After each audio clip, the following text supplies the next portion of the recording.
I want to mention before we get to Chris Williams, the Cleveland Browns and their quarterback room. It's obviously very crowded. And I was thinking about this over the course of the weekend because I was thinking about Shedeur Sanders, working for the Big 12, following the Big 12 all season long. Now you keep an eye on players that are making their way into the NFL. And Shedeur Sanders is at the top of the list, especially because after draft day, his epic fall, and Mike Greenberg said it this morning, and I really believe it. He's a fifth-round pick masquerade.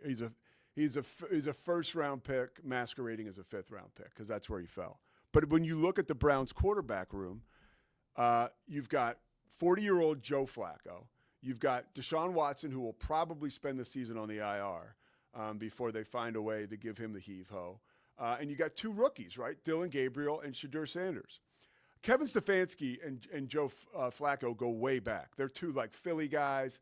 I know this just from my group of friends, guys that go to the Jersey Shore from the Philly area, that Delaware connection. I mean, Delaware, where Delaware University is basically or University of Delaware, it's basically like Philadelphia. It's like the whole Wilmington, Newark, Delaware, obviously not very big at all. And so they're not only are they experienced success together, right? A couple years ago when Flacco was playing so well for Cleveland. Then he goes to Indianapolis, short leash there. Now he's back in Cleveland. So you could imagine they have a real symbiotic relationship, Flacco does, with Kevin Stefanski, which is why, you can look at that two ways.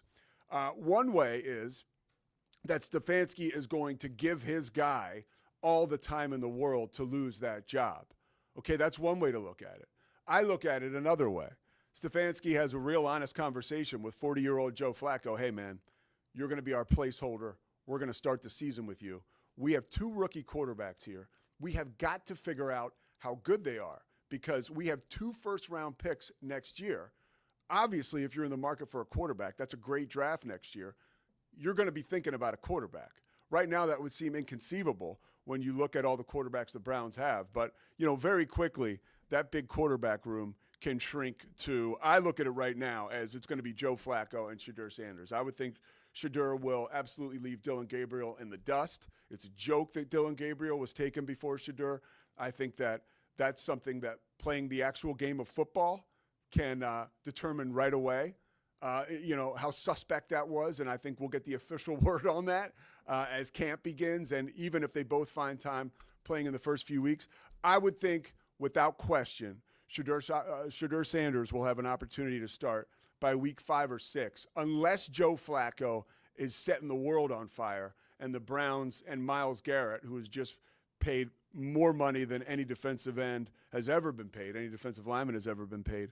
If they're in the thick of things, they're in win now mode, right? Kevin Stefanski's in win now mode. So they're not going to say, oh, forget it. But if they struggle at all, 3-3, actually, before we get to Chris Williams, let's just look at the schedule real quick, okay? And I'll give a little prediction. You ready? Obviously, the schedules are out. So you do Browns schedule 2025. Okay, so let's see here. They open things up on September 7th. Bengals at Browns. We'll call it a win. Ravens, that's a loss, so they're 1-1. Then they play the Packers at home.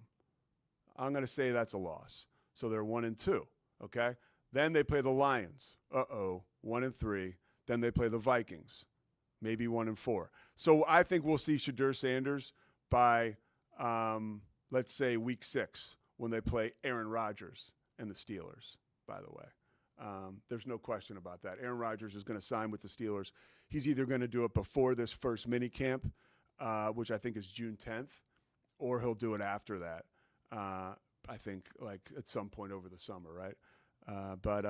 Yeah, a lot going on. I didn't even get to some of the topics I have. We'll get to more after we talk to Chris. But the main thing we want to do now is get to my main man, Chris Williams. We're going to take – oh, there he is, Chris. Hang on. That's a sneak preview of this handsome guy. There you go. Chris, we're going to take a quick break. We're going to bring you back. Hey, Zach, maybe we should do that more often. They do on the Today Show, and they go to commercial, and they just show Chris. Watch, put Chris up. All right, we're going to be right back. We're going to be right back on the Pete Souza Show. Chris Williams is standing by. We're presented by